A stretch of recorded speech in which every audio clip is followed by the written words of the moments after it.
20 साल के एक्सपीरियंस से क्या क्या चीजें रेडी हो गई? डिजायर्ड हेल्थ इंफ्रास्ट्रक्चर रेडी था, कम्युनिकेशन ट्रांसपोर्टेशन इंफ्रास्ट्रक्चर भी डिसेंट लेवल पे, 75 में कम्युनिकेशन इतना बढ़िया नहीं था बट ट्रांसपोर्ट इंफ्रास्ट्रक्चर फिर भी फेवरेबल था. And we realised on our being antinatalist for some 20 years कि जब तक आप पेरेंट्स को, दोनों ही टर्म इंपॉर्टेंट हैं, जब तक आप पेरेंट्स को healthy survival of the kids ensure नहीं करते. आज के डेट में भी इंडिया के लिए एक बहुत बड़ा चैलेंज है चाइल्ड मोर्टालिटी. इन्फेंट मोर्टालिटी और चिल्ड्रन मोर्टालिटी दो अलग टर्म हैं. Infant mortality is deaths of infants 0 to 1 year per 1000 live births per year. That is infant mortality. Child mortality goes from 0 to 5 years. हमारे country में अब तक भी, आज तक भी ये point of a danger mark माना जाता है that child survives till 5 years. Child stunting, child wasting, ये सब बहुत मेजर चैलेंजेस हैं हमारे कंट्री में. It is largely correlated to general unawareness, absolute instability towards utilizing food. हम बात करेंगे फूड और हेल्थ में. So point हम ये कहना चाह रहे हैं कि हमने 20 साल के एक्सपीरियंस में क्या जज किया कि parents will agree to follow antinatalism, कि भाई हमें फैमिली साइज कंट्रोल करना है, we need to go oblige with the family planning norm if I am insured कि मेरे बच्चे जो है वो हेल्दी सर्वाइवल लें 5 years तक. And this is a fact that we all will agree that if I am being allowed, if I am being advised, allowed गलत term होगा, if I am being advised not to go for any permanent means of family planning till the time my child is of 5 years of the age, taking Indian unawareness and circumstances, it is very likely that I can be mother of 3 more children. Understanding that family का healthy survival, children का healthy survival will only convince the people. उन्हें समझ तो आ गया young family का बहुत अच्छा benefit है, लेकिन why average Indian rural household even today have got 5, 6, 7 children? Safe deposit, survive नहीं करे 2 तो कम से कम 5 तो रहेंगे. I hope you are understanding. This is a fact. This is a reality. तो in order to ensure healthy survival, हमने कौन सा फेज शुरू किया? Family planning is family welfare. इसका मतलब क्या था? 70s was the year when we started prenatal, postnatal, immunization, vaccination program. And that marked up the beginning of true statistical success. और ये true statistical success 75 onwards yield नहीं किया गया था, ये 1951 ऑनवर्ड्स के काम से यील्ड किया गया था. जैसे ही हमने 75 मॉडर्न फेज में स्टैटिस्टिकल सक्सेस लेना शुरू किया, क्योंकि आपका ये फेज चल रहा है 2000 तक, ये हमें एक और रियलाइजेशन दे गया. हमें क्या रियलाइजेशन दे गया? आपने डेमोग्राफिक साइकिल में पढ़ा है 81 when India entered growth with stability, it was without participation of EAG states, Hindi heartland. तो हमें क्या realization हुआ? One approach of policy is not going to work for all India. India is a diverse society. What works for one will not work for other. Why southern states were first to respond? It was not that they were just more aware, educated, they have higher societal status of female. Why EAG states in general, Hindi heartland in specific, could not be participant of this success of antinatalism? Poor societal status of female, strong desire for male child, एकदम mass misconceptions prevailing कि मतलब means of contraception इस्तेमाल करने से आपकी fertility खत्म हो जाएगी. एक general absence of awareness and all these things contributed कि ईएजी स्टेट्स ने बिल्कुल पार्टिसिपेट नहीं किया. So we realized regional variation. We realized that it is not going to work with a homogeneous treatment. We have to make it customized. और ये customization हमने कब से शुरू किया? अब न्यू बोलना बड़ा खतरनाक लगता है तो न्यू नहीं बोलेंगे, पर ऑफिशियल डॉक्यूमेंट्स में न्यू ही लिखा हुआ है। 2000 की पॉपुलेशन पॉलिसी को 2023 में न्यू बोलते ही बुरा लगता है, इसलिए टर्म दिया है कंटेम्प्ररी। बिगिनिंग है ईयर 2000 से। Year 2000 we had the last till date modified population policy. तो कौन से दो एडजेक्टिव्स बताए थे फेज 1 में? Voluntary and informative, continues even today. कौन सा फेज बताया था मॉडर्न में? Family planning is family welfare, continues here. और क्या ऐड कर दिया? Women empowerment, girl child empowerment, societal upliftment. मतलब हमारा हर अप्रोच नाक को ऐसे ना पकड़कर ऐसे पकड़ना है। वाई? डेमोक्रेसी। आपको जज करना है क्यों ये डेमोक्रेटिक ट्रेंड है, ये डेमोग्राफिक ओरिएंटेशन है, और उसको करेक्ट करना है ताकि लोग अपने आप इन्फ्लुएंस हो। As I realize that Hindi heartland is having problem with lack of awareness, तो societal awareness creation, lower societal status of females, तो with the birth of the girl child, in the name of girl child, in the saving account, this much of the amount will be deposited. Haryana state government mobilized on certain communities of girls to be given free education till graduation. So there was the support that started coming in, which facilitated pushing up of that gender empowerment, women empowerment, girl child empowerment, and also societal awareness creation. Statistical success मिली 2001 से 2011 2011 census, EAG states have started controlling their fertility. Bana link.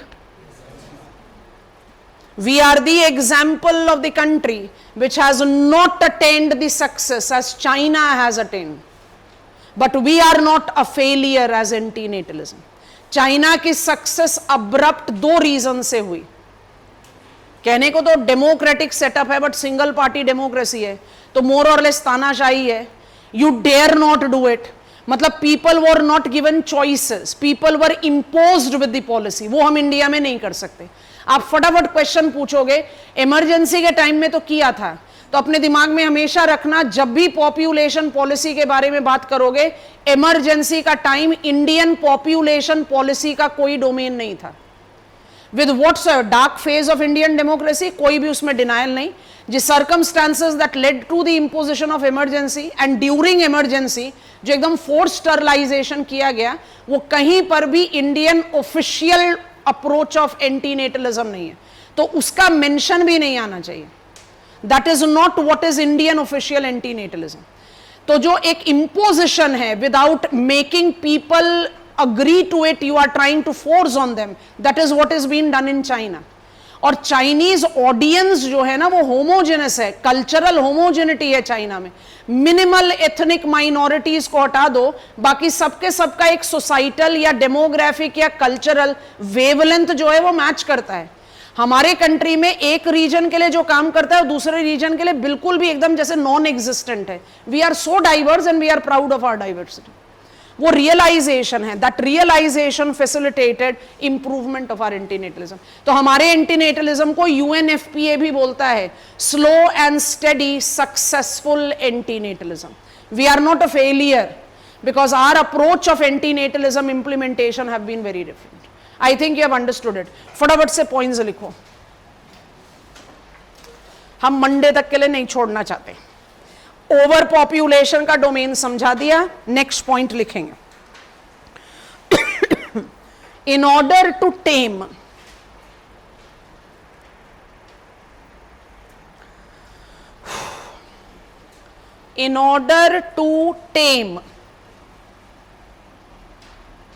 this population problem,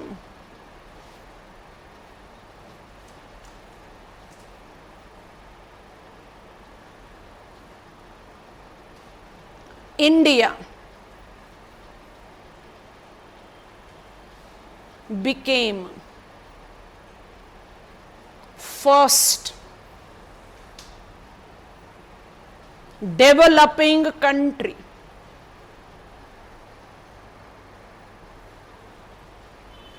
to have explicit national population policy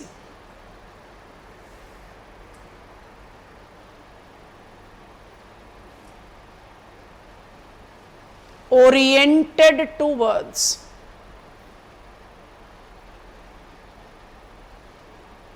controlling birth,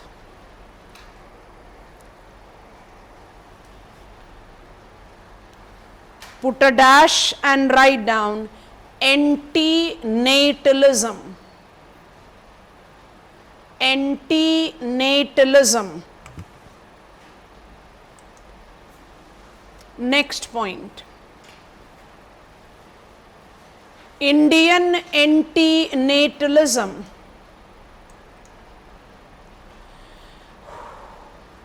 have evolved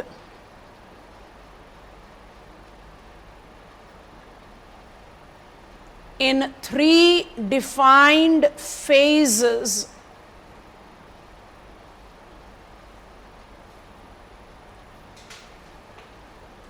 phases को underline करो, dash डाल के ABC या 1 2 3 करके लिखें. Preliminary phase,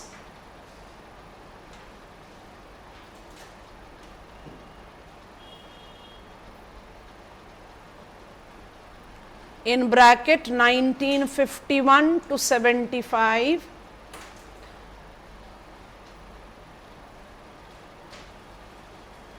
next लिखेंगे modern phase,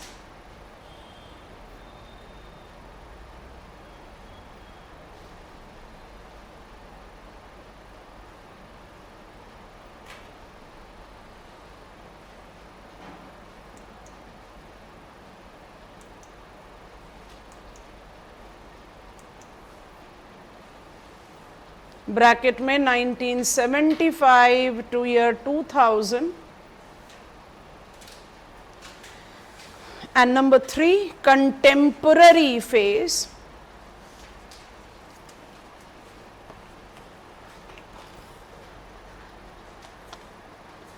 year 2000 till date.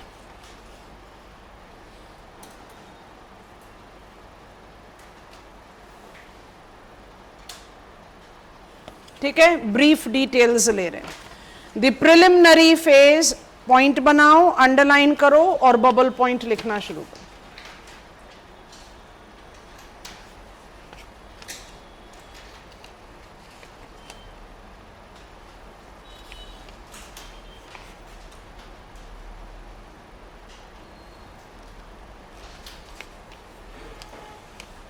Year लिख लिया ब्रैकेट में, दोबारा नहीं लिखेंगे. Point number 1, it was informative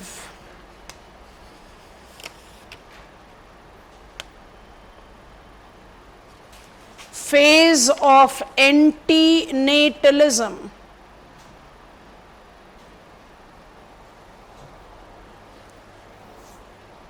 Next, aiming at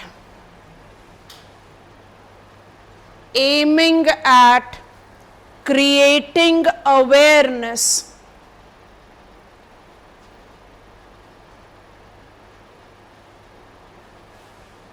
among the masses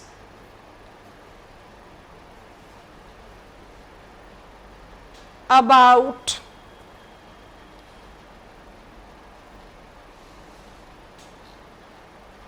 benefit of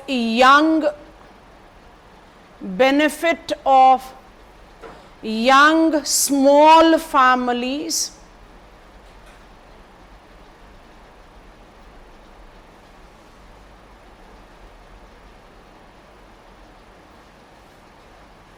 ways to generate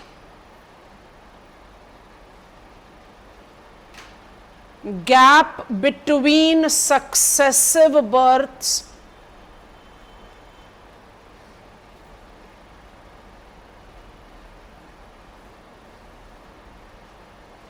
and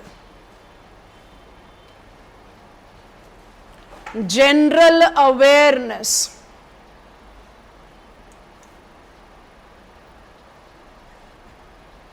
in regards to the sexual health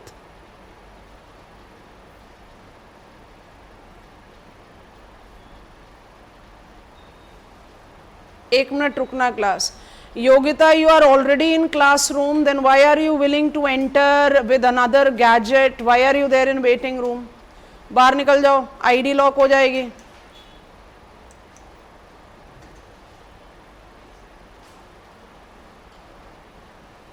I made you move out of the classroom आप दो दो gadget से enter नहीं कर सकते हो block हो जाओगे फिर हम कुछ नहीं कर पाएंगे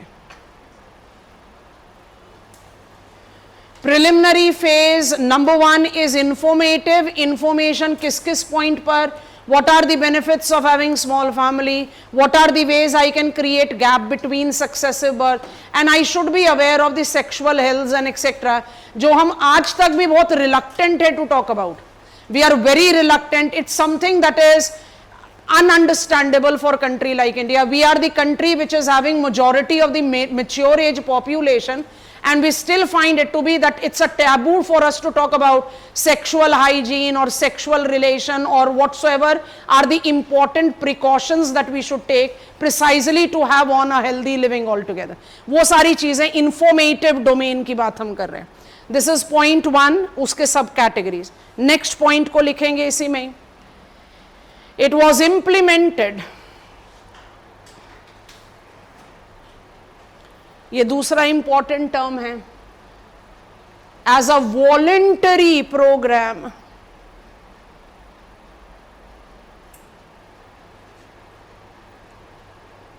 as per the democratic tradition of the country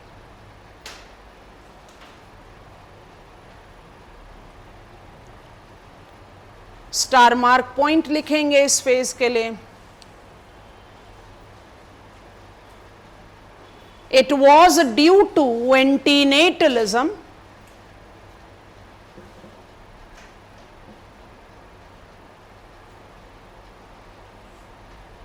that decent pace of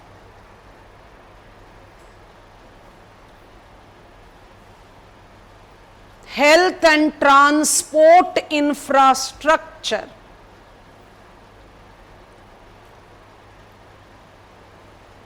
could be generated in the country.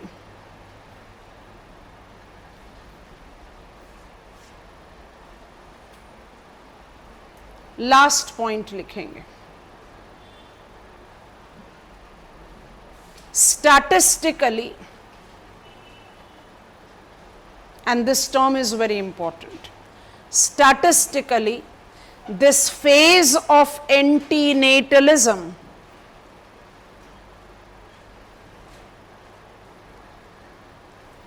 was a failure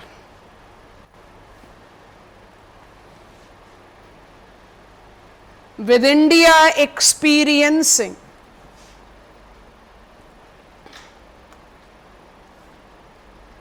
population explosion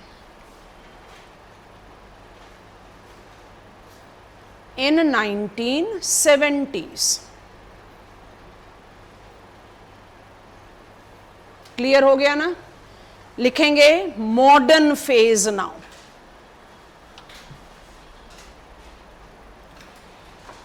year bracket में लिखवा दिया है तो दोबारा नहीं लिखवा रहे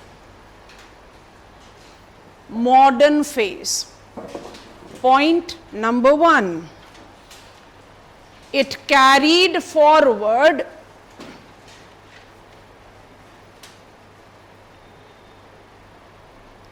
voluntary and informative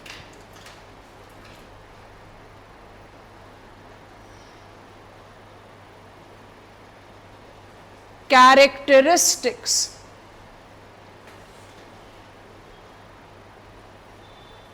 of Indian antinatalism.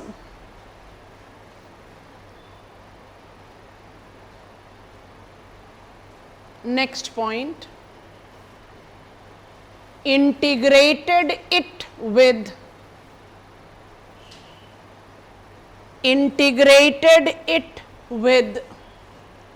अब अंडरलाइन कर लो, family planning as family welfare.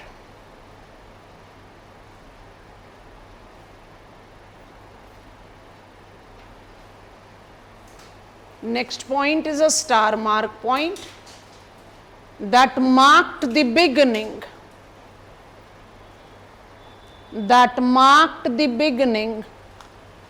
of immunization and vaccination.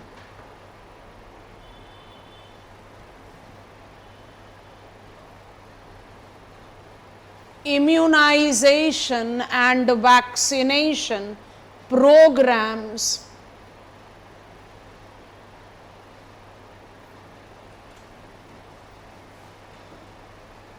Next point, it could be successfully implemented. It could be successfully implemented due to the developed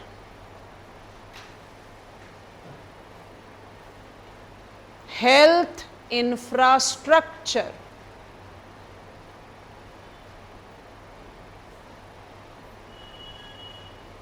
Last point, the phase attained statistical success.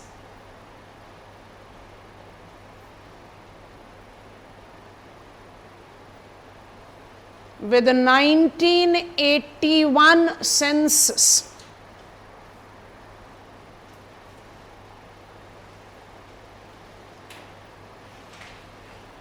Marking the beginning of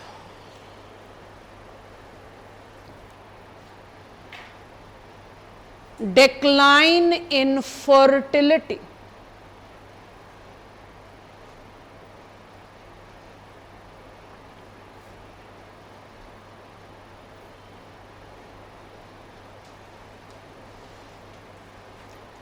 Final point of this phase. Throughout this phase, 75 में शुरू किया है, 2000 तक continued है. Throughout this phase, clear north-south divide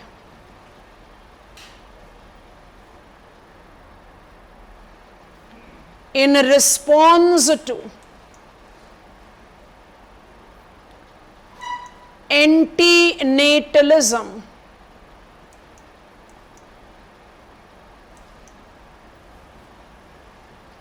was experienced.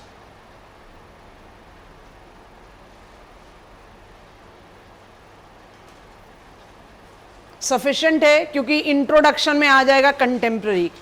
अब लिखो last phase, contemporary phase.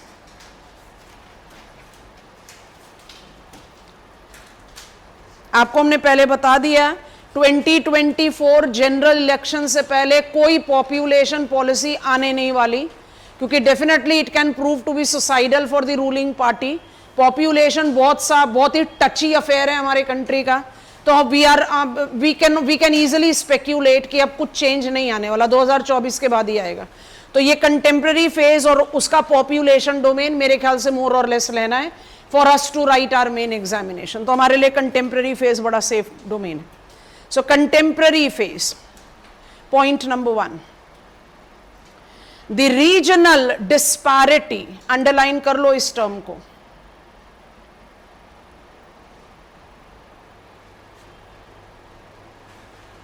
With absolute unresponsive Hindi heartland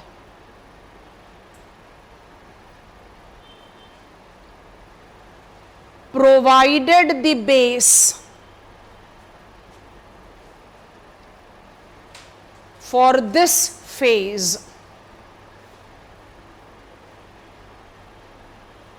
next point लिखेंगे,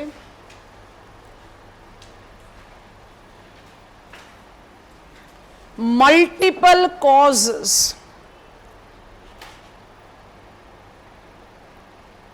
as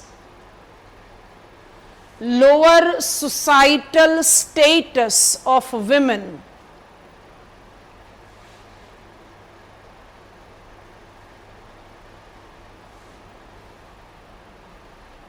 strong desire for male child,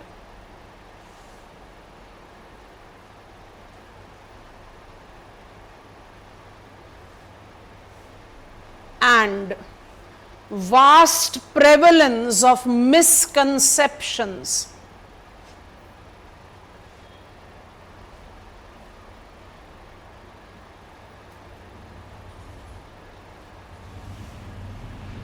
Formed the reasons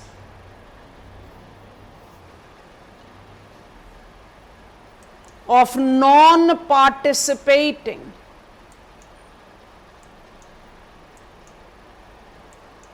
northern states. Next point, antinatalism.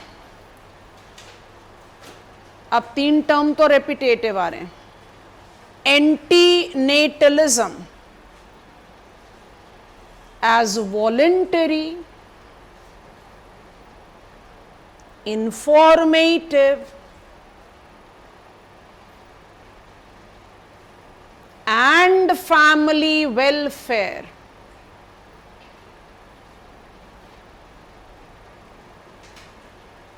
Thus was integrated with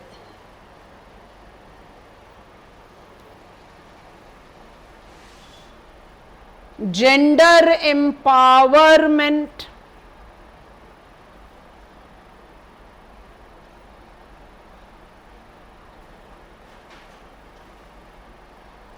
social awareness campaigns,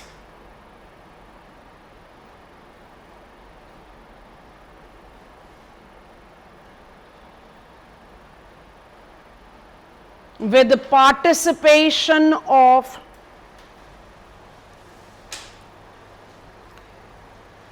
grassroots administration,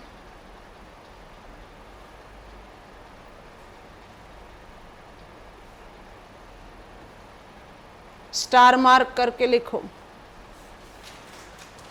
yielding, generating, yielding desired result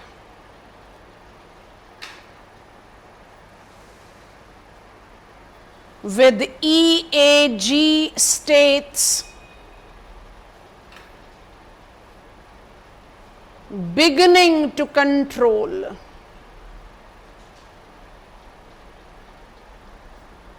their fertility rate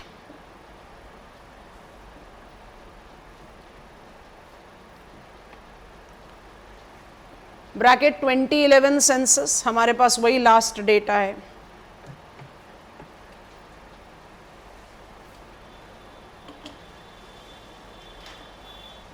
concluding statement लिख लो. Indian antinatalism thus is designated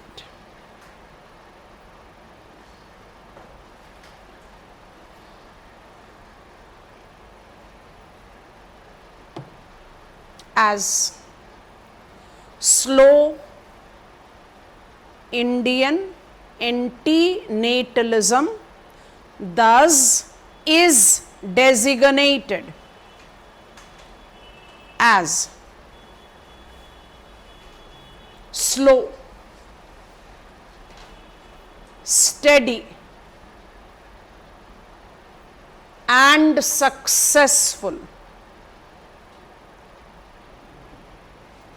population policy.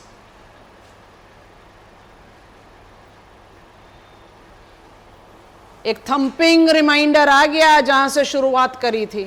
EAG states का demographic window 2055 तक खुला हुआ है। Silver lining of 2011 census, सब कुछ इतना pleasing नहीं है।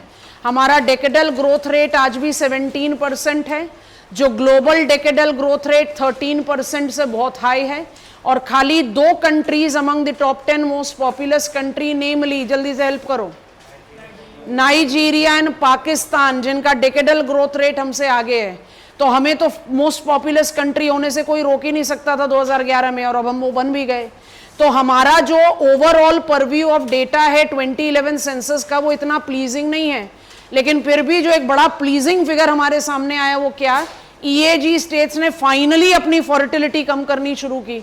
तो इसका मतलब फाइनल फेज ऑफ एंटीनेटलिज्म सक्सेसफुल हो गया ना। 81 में जब इंडिया एंटर करा तब तो ईएजी स्टेट्स नहीं कर पाए, और जब आपने फिर women empowerment and etcetera justify करना शुरू करा, एक अवेयरनेस मोबिलाइज करा, पीआरआई का सपोर्ट लेना शुरू किया, it was basically that we could generate the desired response. तो हम किसी भी पैरामीटर पर फेलियर नहीं है, इसलिए फेलियर लिखवाते समय उसके साथ ऐड कराया है statistical failure. Indian antinatalism is a successful case. हमें किसी भी प्रोग्राम की सक्सेस और फेलियर को उसको ऑब्जेक्टिव के साथ जज करना चाहिए, नो डिनाइल। तो मेरा ऑब्जेक्टिव तो था बर्थ रेट को कंट्रोल करना, फर्स्ट फेज में तो बिल्कुल ही फेल कर गए हम। लेकिन जजमेंट के साथ ये भी तो देखना है ना कि ग्राउंड रियलिटी क्या है, आप उसको इंप्लीमेंट कैसे कर रहे हो। अगर आप उसको वॉलंटरी लाइन पर इंप्लीमेंट करोगे तो आपको इमीडिएट रिस्पॉन्स तो मिलना नहीं, and when you are targeting such diverse audience, आपको होमोजेनस रिस्पॉन्स नहीं मिलना। So we are not a failure, we are slow and steady successful antenatal। आपने जितना लिखा मेरे ख्याल से 3 पेज तक आप चले गए, 3 pages is equal to 20 marker answer. और अगर मुझे क्वेश्चन मिल गया 20 मार्क का पॉपुलेशन प्रॉब्लम एंड पॉलिसी, तो आप इसका क्वार्टर लिखना पड़ेगा आपको। इसका मतलब आपको तीनों फेजेस को मैक्सिमम ऑफ आधा पेज, मोर देन आधा पेज, 75% में खत्म करना पड़ेगा, क्योंकि आपको बाकी सारे प्रॉब्लम्स को भी जगह देनी है। तो वो श्रिंकिंग एंड एनलार्जिंग तो डेफिनेटली डिपेंड करेगा what is the demand of the question, but population problem पर क्वेश्चन आया तो सबसे पहला साइज लिखा जाएगा, उसके बाद कॉम्पोजिशन लिखा जाएगा, तब आप आओगे हेल्थ और फूड पर। कॉम्पोजिशन की तीनों कैटेगरी अलग आनी चाहिए, age composition as workforce, age composition as old age, and sex composition as gender based discrimination. किसी को भी मिस किया तो आंसर इनकम्प्लीट है। हमने ये पढ़ लिया, हमारा ये रह गया फूड एंड हेल्थ। हेल्थ से हमने एपिडेमिक को हटा दिया है, food insecurity, population explosion and food insecurity लिखा हुआ हमारे सिलेबस में। We take up all the purview of it, and of course health indicator, जिसमें हम यूएनडीपी का बता दो जरा, what are the 3 aspects of health indicator. नहीं ले जा रहे आगे, हो गया क्लास खत्म, जल्दी से बताओ। कभी सोचा है इसके बारे में? अगर हम सोचें कि मुझे हेल्थ के बारे में लिखना है एज अ जोग्राफर, तो हम उसको किस तरह से एसोसिएट करें?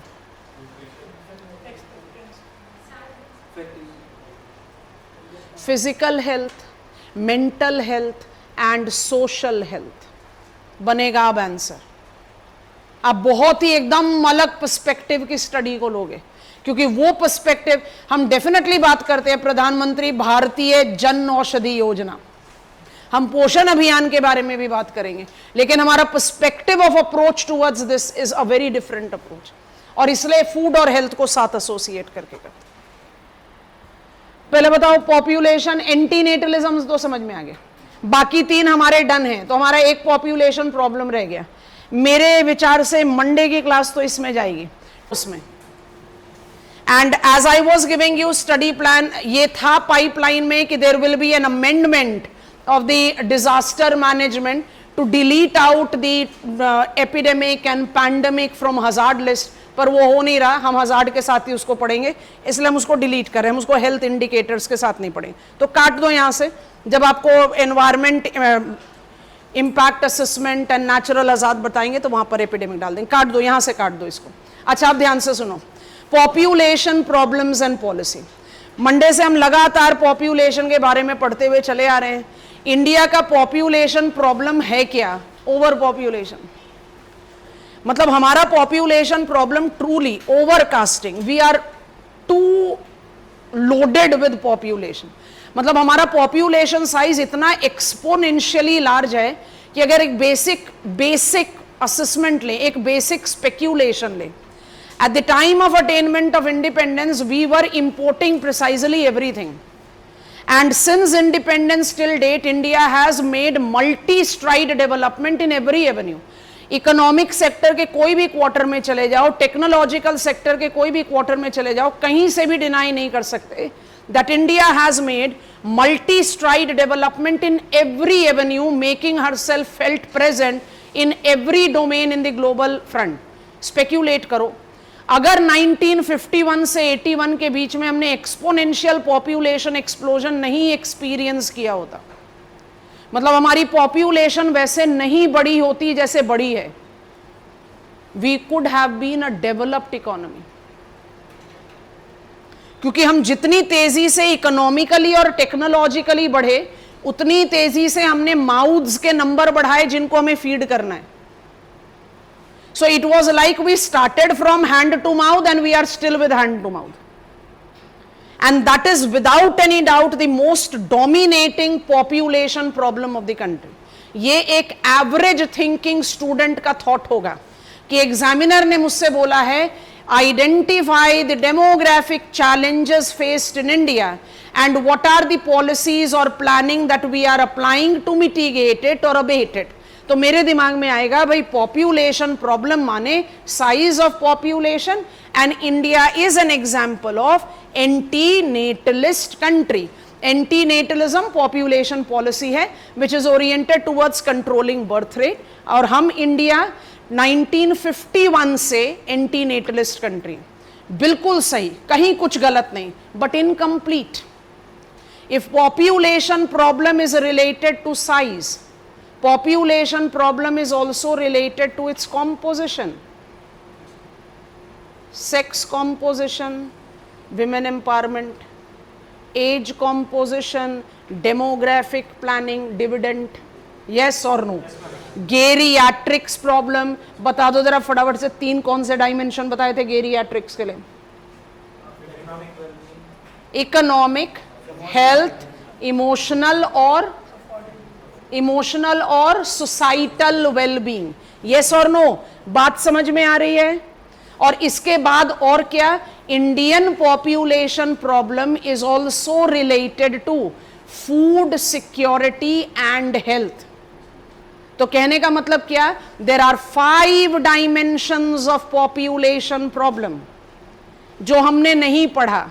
वो है size and antinatalism, food and health insecurity, ये हमारे राडार पर नहीं है, हमें नहीं जानता, हमें नहीं मालूम है, हमें ऐड करना है।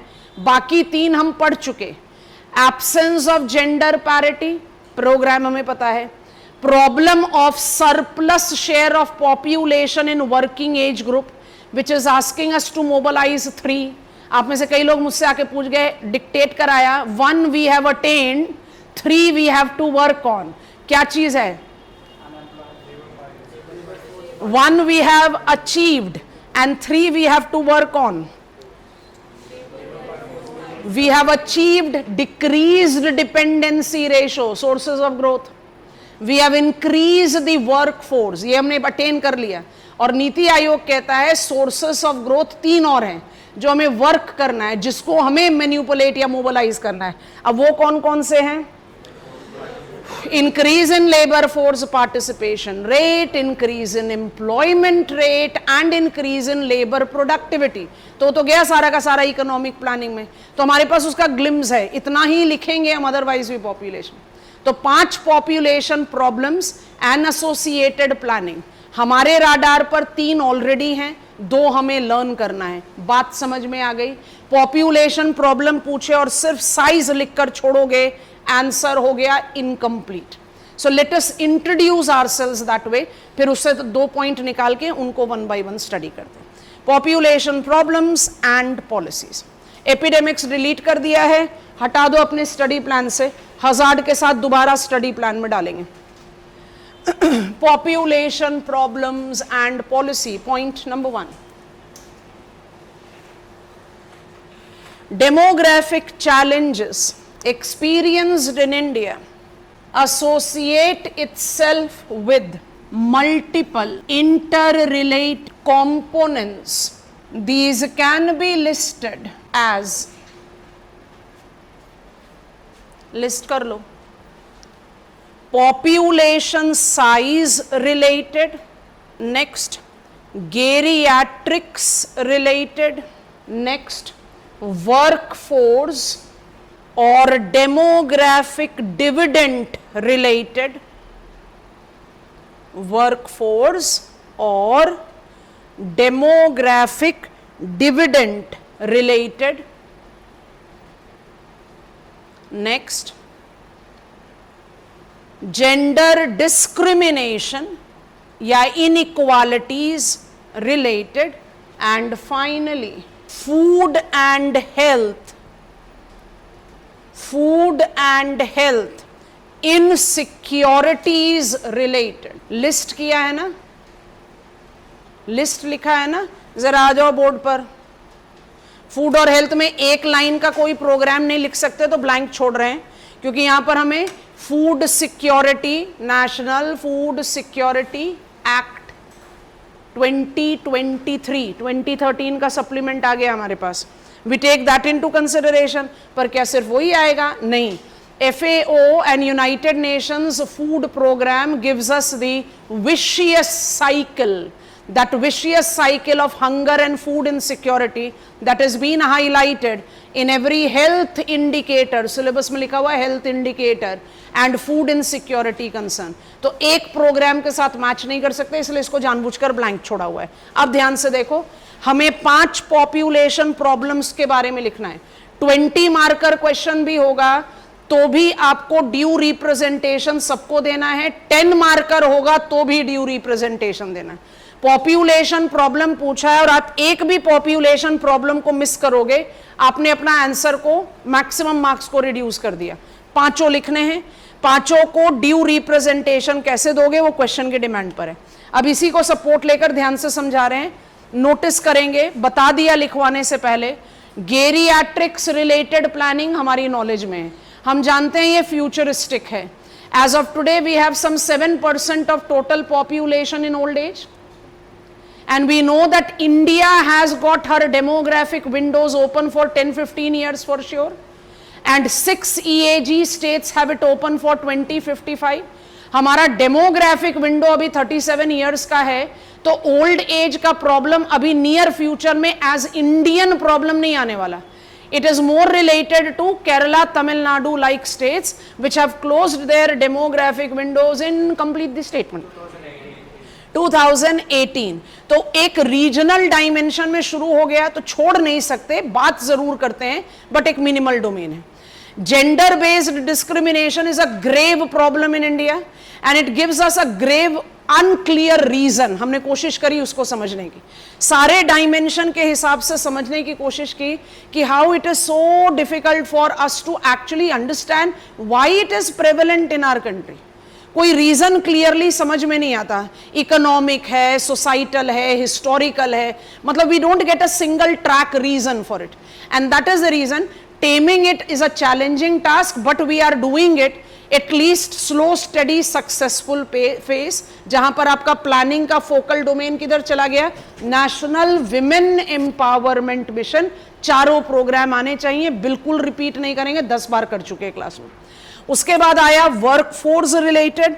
वर्कफोर्स रिलेटेड का सीधा सीधा मतलब है, अगर हमारे पास डेमोग्राफिक विंडोज हैं, रेवोल्यूशन है, डिविडेंट है, that is I have got majority of my population as workers, it is something that can make the country boom in terms of its economic growth। but अगर job seekers को job नहीं दिए गए तो definitely it is going to be a massive curse for the country. तो demographic dividend या workforce की planning के लिए नीति आयोग के 4 डोमेन को जज करके हमने क्या लिख दिया, we have to take our economic planning to that stride and we paused it down. Population में आप इससे ज्यादा ऐसे भी नहीं लिख पाओगे, तो नटशेल हमने लिख दिया, these 3 out of 5 is already there in our radar। हमारे लिए कौन कौन से प्रॉब्लम्स बच गए हैं हैंडल करने के लिए? Size, food and health. I think I have made the point clear. हाँ ना बोलो। तो हम अपने पॉपुलेशन प्रॉब्लम के 5 की लिस्ट में से 1 by 1 नंबर 1 एंड नंबर 5 को लेकर डिटेल स्टडी करते हैं। क्लियर हो गया? इंट्रोडक्शन दे दिया, अब एक सब हेडिंग बना लो, population size and antinatalism. Virtual class कोई रिस्पॉन्स नहीं आ रहा, 2-3 बच्चों को छोड़कर, ना हैंड रेज ना थम्स अप। अच्छा बहुत ध्यान से सुनो, उसके बाद सारे पॉइंट्स लिखवाते हैं। Indian demographic challenge and it has to be written as number 1, इसलिए लिस्ट आपको ऐसे दी, नहीं तो हम ऐसे भी तो अरेंज कर सकते थे ना कि व्हाट वी आर डन पहले लिख लो, उसके बाद लास्ट में इसको लिख देना, या इनको नीचे शिफ्ट कर दो, क्योंकि साइज से रिलेटेड ही कॉम्पोजिशन, साइज से related he composition and demand supply mismatch वाला प्रॉब्लम आता है। तो जब भी आंसर लिखो इसी सीक्वेंस में लिखना, इसलिए ये सीक्वेंस दिया है। इसमें से 3 चीजें हमने पढ़ ली हैं तो हमने उसको हाईलाइट कर दिया, हमें पता है, हमारी नॉलेज में 2 चीजें नहीं पढ़ी। पॉपुलेशन साइज, अगर इंडिया का पॉपुलेशन साइज को एक बेसिक मिनिमल स्टैटिस्टिकल कंपोनेंट्स के साथ समझा जाए, आप सबको पता है it is 2.4% of the geographical area and near 18% of the total population। 2.4% area में 18% पॉपुलेशन को अगर रहना है तो by default India is an over populated country. और India the over populated country where there is by default, geographical term डाल रहे हैं, heavy geo demographic load. What is the meaning of the term geo demographic load? LOAD, load. It is unfavourable land man ratio, होगा ही ना, size of geographical area बहुत छोटा है, population size बहुत बड़ा है। India is the example of the country that is reeling under heavy geo demographic load, and India realised it very well after attainment of independence। How else you will justify कि India ने पहला, we are the first developing country to have mobilized explicit national population policy oriented towards controlling birth। population policies के 2 dimension होते हैं, एक को बोलते हैं एंटीनेटलिज्म, आपके सामने लिखा हुआ है, दूसरे को बोलते हैं प्रोनेटलिज्म। एंटीनेटलिज्म इज पॉपुलेशन पॉलिसी, सब लिखवाएंगे, सुनो अभी, that is oriented towards controlling birth. I want to control birth to control the size of population।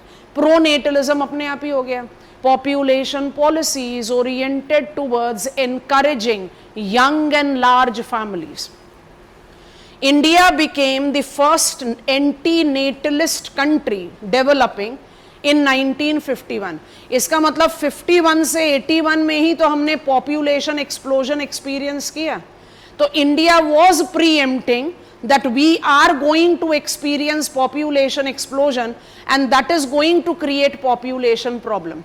तो क्या ओवर पॉपुलेशन सिर्फ इसीलिए प्रॉब्लम है कि कहीं डिमांड सप्लाई का मिसमैच आता है, हेवी जियो डेमोग्राफिक लोड है? नहीं, population size is a problem because population size tends to restrict fulfillment of individuals populations aspirations and desire।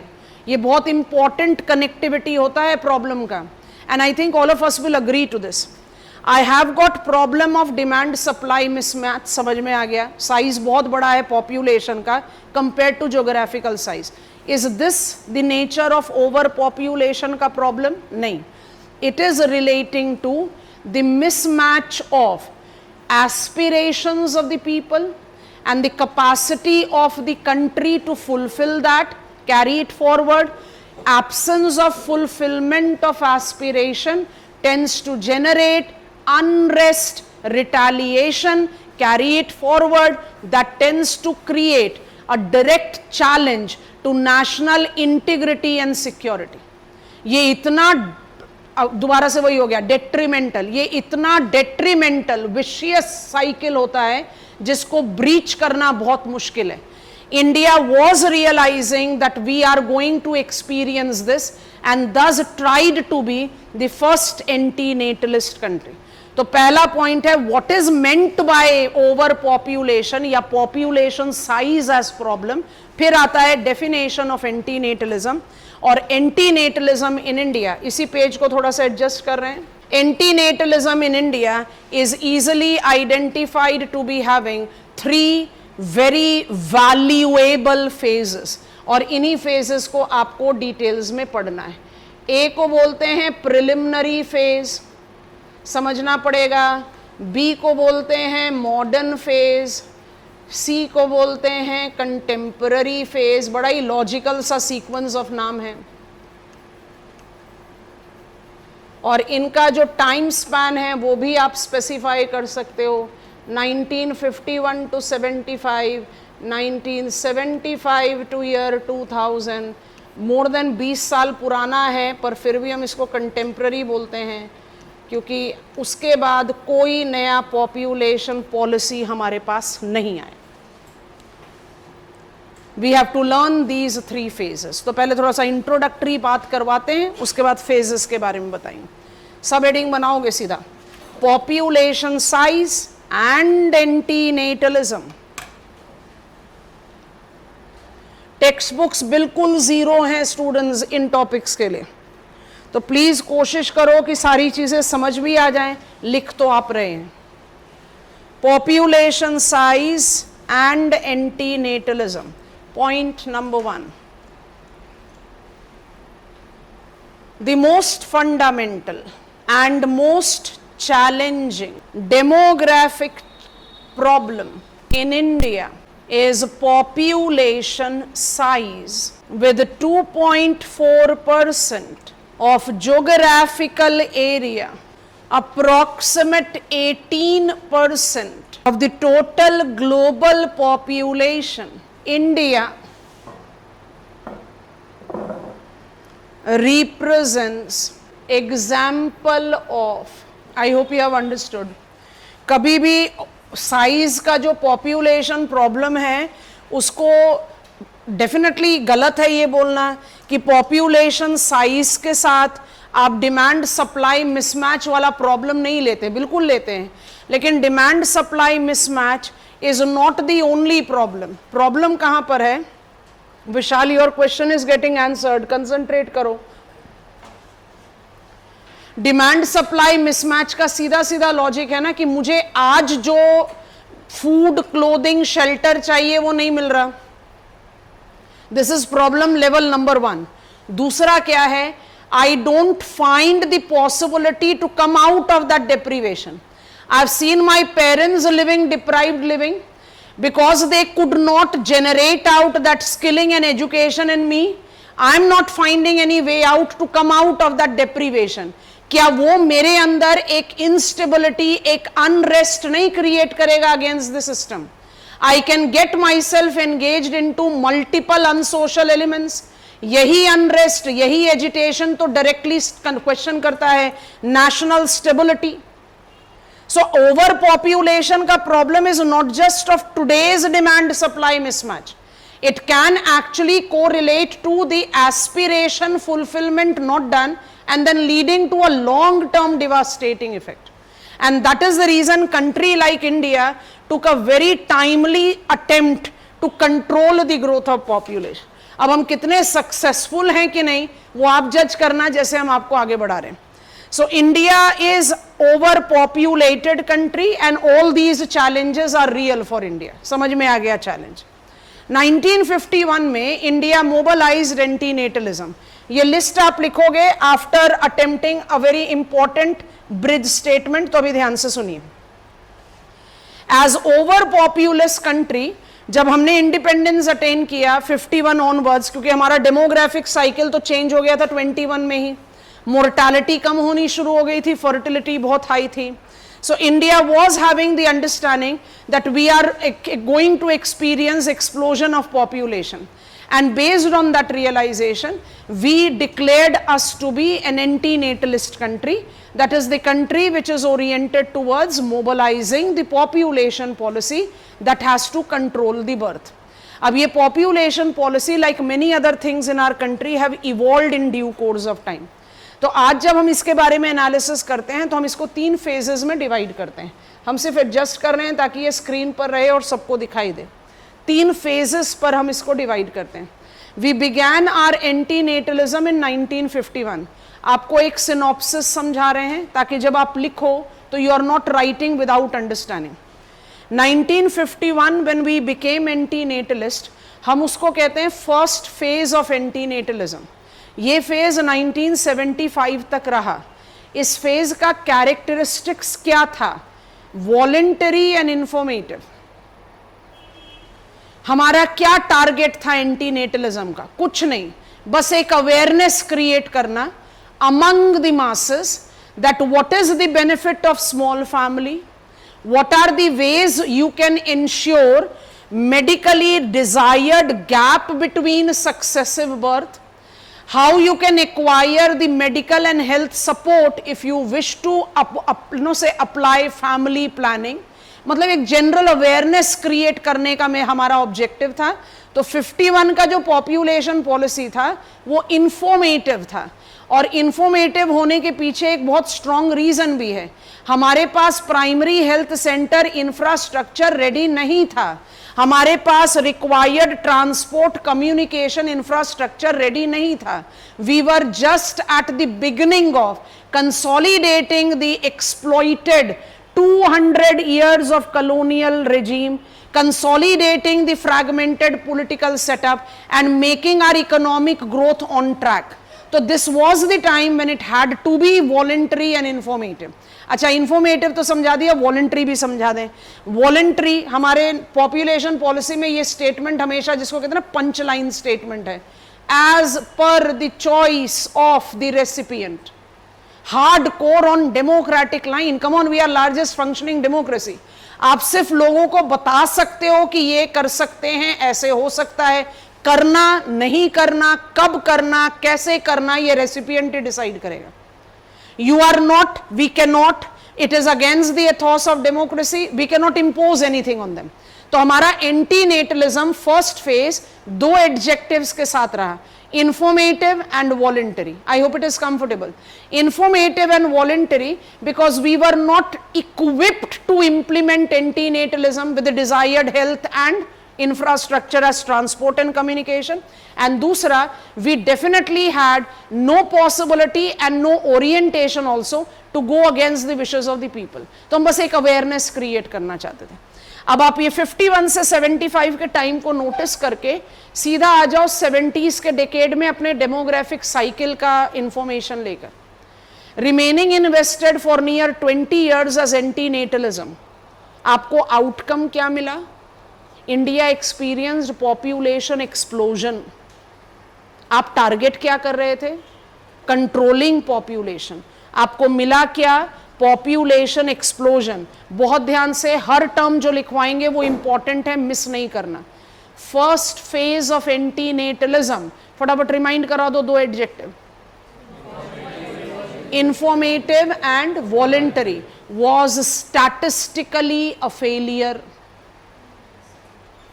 Not a failure, statistically a failure. क्यों बोल रहे हैं ये अभी समझा रहे हैं। It was a statistical failure क्योंकि हो आप एंटीनेटलिस्ट, 20 साल से आप उसमें इन्वेस्ट कर रहे हो और आउटकम क्या हुआ है? आपने पॉपुलेशन एक्सप्लोजन एक्सपीरियंस कर लिया। तो नो डिनाइल, फेलियर का टैग है, लेकिन इसके साथ एक और चीज है। 1975 में हमने अपनी पॉपुलेशन पॉलिसी को मोल्ड किया। इसको आज हम कहते हैं मॉडर्न फेज ऑफ एंटीनेटलिज्म। 1975 में अगर ये मोल्डिंग नहीं भी होता तो भी, 1 मिनट के लिए मिस आउट करते हैं, 75 में कोई मोल्डिंग नहीं हुआ। 81 में क्या हुआ? India started controlling its fertility, yes और नो? तो a statistically failure phase was successful in creating informed community। क्योंकि 5 साल में कोई जादू तो हुआ नहीं होगा कि 1975 में आपने एंटीनेटलिज्म को मोल्ड किया और 81 में इंडिया ने फर्टिलिटी कंट्रोल करनी शुरू की। उसका बेस तो शुड डेवलप हो गया था 51 से ही। I hope you are understanding. 75 में हमने अपने पॉपुलेशन पॉलिसी को मोल्ड किया। मोल्डिंग क्या की? इंफॉर्मेटिव, सही है, हम लोगों को इंफॉर्मेशन दे रहे हैं. Voluntary, we cannot go anywhere else. And then based on our realization of that 20 years with very well established decent level of primary health centers network, transport infrastructure, we were ready to enrich, enhance our antinatalism, and that is the reason second phase of antinatalism was, careful, voluntary continued, informative continued, and we added family planning is family welfare. Tuesday से शुरू हो जाना brain grilling के लिए, जो कह रहे हैं ना बोरिंग हो रहा है ज्योग्राफी, अब जरा शुरू हो जाना बम्पी राइड के लिए. हम कहेंगे fasten your seat belt and we are about to take off. अभी हम कहां पर हैं? Pre conditions of take off. हमारे सिलेबस में एक टॉपिक है, उसका नाम है रोस्टॉव्स ग्रोथ मॉडल. तो अभी तक हम चल रहे थे pre conditions of take off में, अब हम करेंगे टेक ऑफ. ठीक है. अच्छा, पहला ऑफिशियल संडे है, कोई भी असाइनमेंट नहीं दे रहे क्योंकि अभी हमें नहीं लगता कि हम राइटिंग के पोजीशन पर हैं. अब अगले हफ्ते से देना शुरू करेंगे. तो आप सबसे बहुत सिंसियर रिक्वेस्ट है, जितने भी पेजेस आपने भरे हैं, हाँ, और हम जानबूझकर ये एक्सप्रेशन इस्तेमाल करते हैं क्योंकि हम कोशिश तो कर रहे हैं कि आप पेज मत भरो, दिमाग भरो, लेकिन हम कहां पर भागते हैं? शॉर्टकट के लिए भागते हैं. अपने दिमाग में ये चीज बिल्कुल क्लियरली डाल लो, इस एग्जामिनेशन को क्लियर करना है ना, तो कभी शॉर्टकट के पीछे मत भागना, कभी भी मत भागना कि मुझे रेडीमेड आंसर मिले ना. मैं अपना आंसर खुद बनाऊंगा या बनाऊंगी, मेरे पास कंटेंट होना चाहिए सारे टॉपिक का.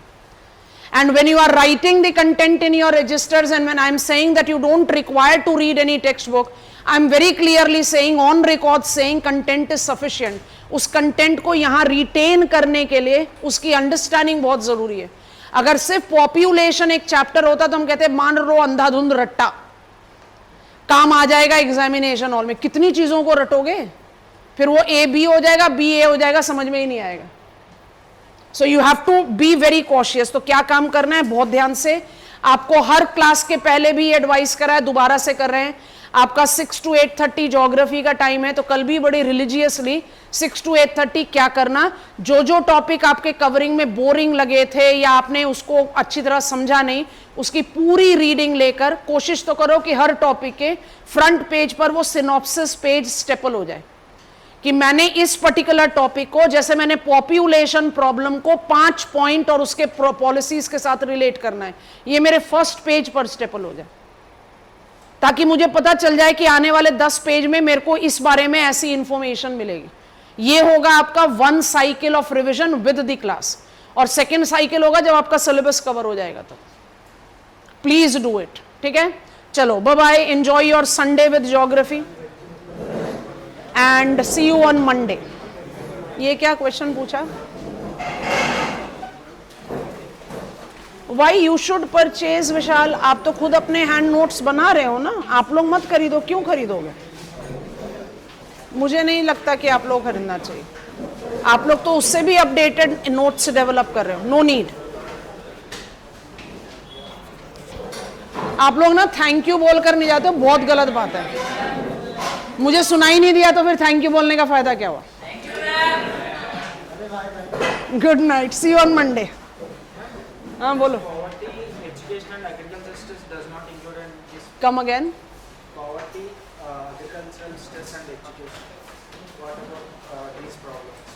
These problems will be, poverty will be related to, and education and skilling goes with. Good night.